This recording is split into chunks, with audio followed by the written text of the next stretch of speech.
को एक संपूर्ण प्रभुत्व, पंथ निरपेक्ष, लोकतंत्रात्मक गणराज्य बनाने के लिए तथा उसके समस्त नागरिक के लिए दृढ़ संकल्प होकर अपनी इस संविधान को अंगीकृत अधिनियमित और आत्मार्पित करते हैं। धन्यवाद। श्री रत्नाकर गौंडी सर तसेच स्पोक्स पर्सन श्री इक्बाल जकाती यांच्याकडून या झाडाला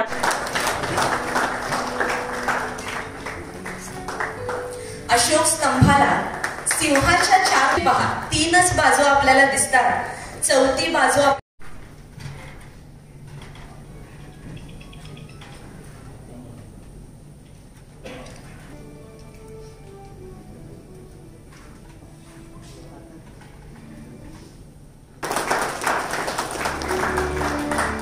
ನನ್ನ ಎದುರುಗಡೆ ಯಾಕಂತಂದ್ರೆ ಪ್ರಜಾಪ್ರಭುತ್ವದ ದೇಶ ನಮ್ಮ ದೇಶ.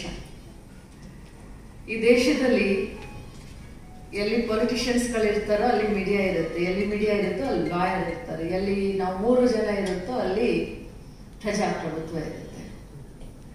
ನಾವು ಈಗೊಂದು ಪ್ರಮಾಣವನ್ನು ಸ್ವೀಕಾರ ಮಾಡಿದ್ವಿ. ನಂಗೆ ತುಂಬಾ ಖುಷಿ ಆಯ್ತು. ನಮ್ಮ ಕರ್ನಾಟಕ ರಾಜ್ಯದಲ್ಲಿ ನಮ್ಮ ಕಾಂಗ್ರೆಸ್ ಪಕ್ಷದ ಸರ್ಕಾರ ಬಂದ ತಕ್ಷಣ ಯಾವುದೇ ಒಂದು ಕಾರ್ಯಕ್ರಮವನ್ನ, ಸರ್ಕಾರಿ ಕಾರ್ಯಕ್ರಮವನ್ನ ಮಾಡೋದಕ್ಕಿಂತ ಮುಂಚೆ ನಾವು ಸಂವಿಧಾನವನ್ನ ಓದ್ತೀವಿ. ಸಂವಿಧಾನದ ಓದ್ ತಗೊಂಡು ನಾವು ಸರ್ಕಾರದ ಕಾರ್ಯಕ್ರಮವನ್ನ ಶುರು ಮಾಡ್ತೀವಿ. ತಮಗೆಲ್ಲರಿಗೂ ಗೊತ್ತಿದೆ.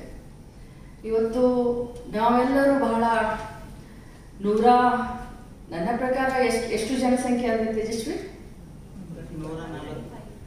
135 ಕೋಟಿ ಜನರಿರುವಂತ, ವಿವಿಧ ಭಾಷೆ, ವಿವಿಧ ಧರ್ಮ, ವಿವಿಧ ಜಾತಿ, ವಿವಿಧ ವೇಷಭೂಷಣ, ವಿವಿಧ ಊಟಗಳು, ವಿವಿಧ ಸಂಸ್ಕೃತಿ ಇರುವಂತ ವಿಶ್ವದ ಅತಿ ದೊಡ್ಡ ಪ್ರಜಾಪ್ರಭುತ್ವದ ದೇಶ ನಮ್ಮ ದೇಶ. ಈ ದೇಶದಲ್ಲಿ ನಾವು ಇಷ್ಟೊಂದು ಒಗ್ಗಟ್ಟಾಗಿರ್ಲಿಕ್ಕೆ ಯಾರಾದ್ರೂ ಕಾರಣ ಆದ್ರೆ ಅದು ಬಾಬಾ ಸಾಹೇಬ್ ಅಂಬೇಡ್ಕರ್ ಅವರು ಬರೆದುಕೊಟ್ಟಂತ ನಮ್ಮ ಸಂವಿಧಾನ ಕಾರಣ. ಆ ಸಂವಿಧಾನದ ಅಂಶವನ್ನ ನಮ್ಮಿಂದ ಇವರು ಓದಿಸಿದ್ರು. ನಂಗೆ ತುಂಬಾ ಖುಷಿ ಆಯ್ತು. ಇವತ್ತು ಮಾಧ್ಯಮದ ಬಗ್ಗೆ ಹೇಳಬೇಕು ಅಂತಂದ್ರೆ, ನಾನು ಸ್ವಂತ ಹೇಳೋಣ, ಬೇರೆಯವ್ರ ಬಗ್ಗೆ ಬಿಡಿ.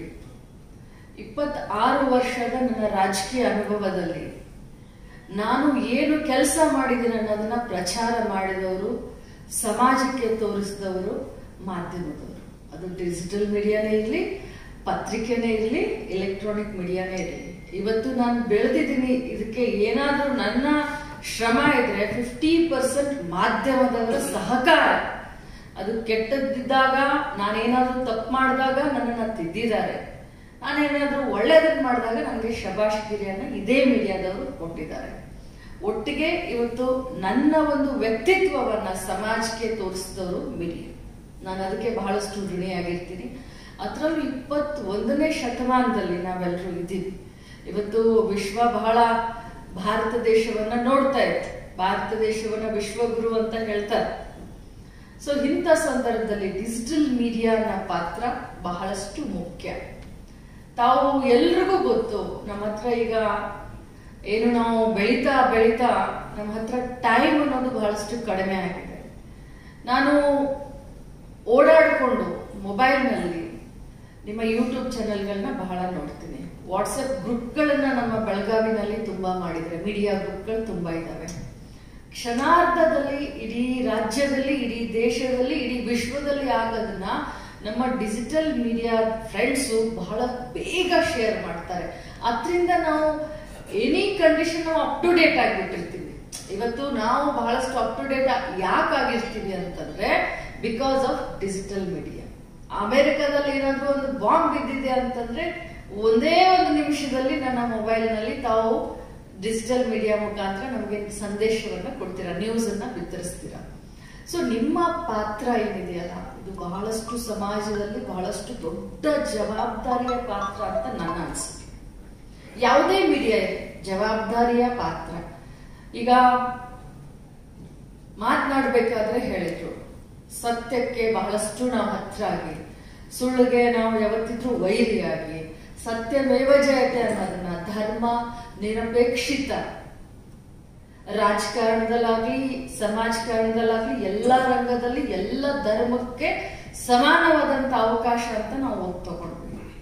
ಸಬ್ಕಾ ಸಾಥ್ सबका विकास और सबका विश्वास, सिर्फ बोलने के लिए नहीं चाहिए, हमें सबका साथ, सबका विकास और सबका विश्वास सही में हमको चाहिए, और हम हिंदुस्तान में हैं और ये हर एक हिंदुस्तानी का हक है, चाहे वो मुसलमान हो, चाहे वो हिंदू हो, चाहे वो ईसाई हो, चाहे वो सिख. ಯಾಕಂತಂದ್ರೆ ನಾನು ಮೊದಲೇ ಹೇಳಿದೆ, ವಿಶ್ವದಲ್ಲಿ ನಮ್ಮ ಸಂವಿಧಾನವನ್ನ ನೀವು ವಿಚಾರ ಮಾಡಿ ಬಂಧುಗಳೇ, ಡಿಜಿಟಲ್ ಮೀಡಿಯಾದವರು ಇದ್ದೀರಾ, ಎಷ್ಟು ಬೇಗ ವೈರಲ್ ಆಗ್ಬಿಡುತ್ತೆ ನಿಮ್ಮ ನ್ಯೂಸ್ಗಳು ಅಂತಂದ್ರೆ, ಈಗ ಯಾವ ಮಟ್ಟಕ್ಕೆ ನಿಮ್ಮನ್ನ ನಾವು ನಂಬ್ತೀವಿ ಅಂತಂದ್ರೆ, ನಾವು ಚೌಕಾಶಿನೇ ಮಾಡೋದಿಲ್ಲ. ಮೀಡಿಯಾದಲ್ಲಿ, ಡಿಜಿಟಲ್ ಮೀಡಿಯಾದಲ್ಲಿ ಬಂದಿದೆ ಅಂತಂದ್ರೆ ಅದು ನಿಜ ಅಂತ ತಿಳ್ಕೊಂಡ್ಬಿಡ್ತೀವಿ. ಆದ್ರೆ ಸಾಮಾಜಿಕ ಕಾಳಜಿ, ಸಾಮಾಜಿಕ ಬದ್ಧತೆಯನ್ನ ತಾವಿಟ್ಕೊಂಡು ತಾವು ಈ ಒಂದು ಮೀಡಿಯಾವನ್ನ ಇನ್ನೂ ಉನ್ನತ ಮಟ್ಟಕ್ಕೆ, ಯಾಕಂತಂದ್ರೆ ನಾನು ಕೇಳಿದೆ, ನಮ್ಮ ಭಾರತ ದೇಶದಲ್ಲಿನೇ ಬೆಳಗಾವಿ ಜಿಲ್ಲೆಯ ಡಿಜಿಟಲ್ ಮೀಡಿಯಾ 3ನೇ ನಂಬರ್ಗೆ ಇದೆ ಅಂತ ಕೇಳಿದೆ. ಅದನ್ನ ಇನ್ನೂ ದೊಡ್ಡದಾಗಿ ನಾವೆಲ್ಲರೂ ಬೆಳೆಸೋಣ. ನಿಮ್ಮ ಬದ್ಧತೆ, ನಿಮ್ಮ ಸಾಮಾಜಿಕ ಕಾಳಜಿ, ಅದನ್ನ ಇಟ್ಕೊಂಡು ಪ್ರಜಾಪ್ರಭುತ್ವವನ್ನ ಉಳಿಸ್ಕೊಂಡು ಪ್ರಜಾಪ್ರಭುತ್ವವನ್ನ ಬೆಳೆಸ್ಕೊಂಡು ಹೋಗುವಂತ ಜವಾಬ್ದಾರಿ ಬರೀ ನಿಮ್ಮ ಮೇಲೆ ಅಷ್ಟೇ ಅಲ್ಲ, ನನ್ನ ಮೇಲೂ ಇದೆ, ನಮ್ಮೆಲ್ಲರ ಮೇಲೂ ಇದೆ. ಅದನ್ನ ನಾವು ಮಾಡೋಣ. ಡಿಜಿಟಲ್ ಮೀಡಿಯಾ ಇನ್ಮೇಲೆ ನಿಮ್ಮದೇ ಏನ್ ಹೇಳ್ತಾರೆ ಜಮಾನ ಅಂತ ಹೇಳಲಿಕ್ಕೆ ಬಯಸ್ತೇನೆ. ಇನ್ಮೇಲೆ ಯಾರು ಕೂಡ, ಈಗ ನೋಡಿ ನ್ಯೂಸ್ ಪೇಪರ್ ಕೂಡ, ನಾನು ಬೆಳಗ್ಗೆ ನ್ಯೂಸ್ ಪೇಪರ್ ಕೂಡ ವೆಬ್ಸೈಟ್ ಹೋಗ್ತೀನಿ, ಓಪನ್ ಮಾಡ್ತೀನಿ, ಓದ್ತೀನಿ. ನಾನು 8 ಗಂಟೆಗೂ ಯಾರು ಕಾಯಕ್ ಆಗಲ್ಲ, because of our very busy schedule. So ಹಿಂಗಾಗಿ ಡಿಜಿಟಲ್ ಮೀಡಿಯಾ ಪ್ಲಾಟ್ಫಾರ್ಮ್ ನಲ್ಲಿ ಎಷ್ಟು ಜನ ನೀವಿದ್ದೀರೋ, ಇದಕ್ಕೆ ಕೇಂದ್ರ ಸರ್ಕಾರ ಏನೋ ಇದನ್ನು ಮಾಡಿ ತಮಗೆ ಒಂದು ಗುರುತಿಸಿದೆ. ಸೊ ಮುಂದಿನ ದಿನದಲ್ಲಿ ನಿಮ್ಮದೇ ಪಾರುಪತ್ಯ ಇರುತ್ತೆ ಅನ್ನುವಂತ ದೃಢವಾದ ವಿಶ್ವಾಸ ನನಗಿದೆ. ಯಾಕಂತಂದ್ರೆ ರಾಜು ಸೇಠ್ ಜಿ ಕೋ ಆಪ್ ಸಬ್ಕೆ ತರಫ್ ಸೆ ಮೈ ಸ್ವಾಗತ. ಟೈಮ್ ಇಲ್ಲ, ನಾವೇನು ಟಿವಿ ನೋಡ್ಬೇಕಂತಿರ್ತೀವಿ, ನಮ್ಮ ಮಕ್ಕಳು ಬೇರೆ ಚಾನೆಲ್ ನೋಡ್ತಿರ್ತಾರೆ, ನಮ್ಮ ತಾಯಿ ಬೇರೆ ಚಾನೆಲ್ ನೋಡ್ತಿರ್ತಾಳೆ, ನನ್ನ ತಮ್ಮ ಬೇರೆ ಚಾನೆಲ್ ನೋಡ್ತಿರ್ತಾನೆ.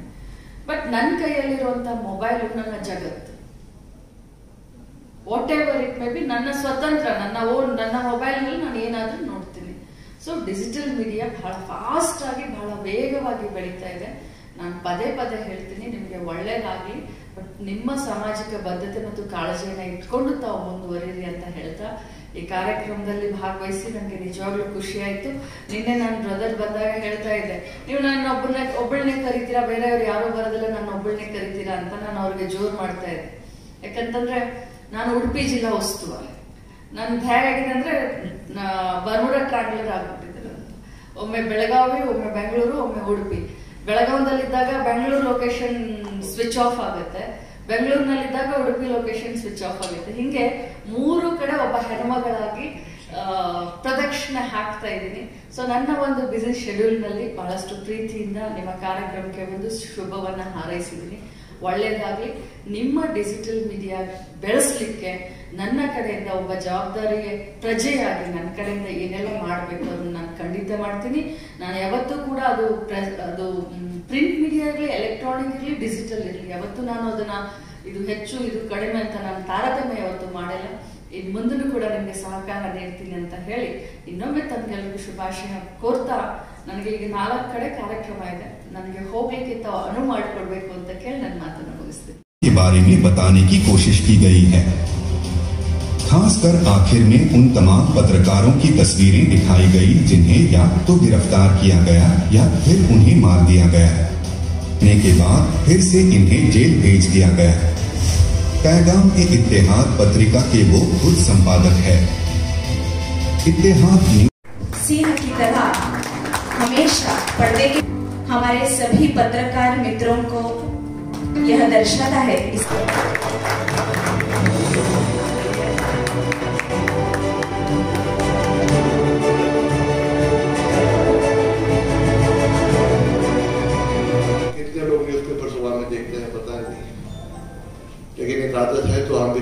है सुबह में खोल के, क्योंकि पुरानी आदत है.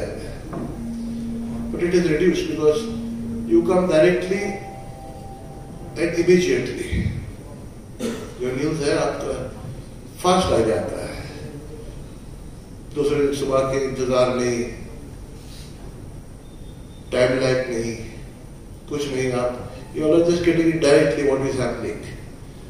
And the best part is you all are all working hard. और जैसे अभी मैंने बता रहे थे कि whatever respect is being given to TV channels, I think it should be given to digital news also, क्योंकि आप उतने ही हकदार हैं जितने वो हैं.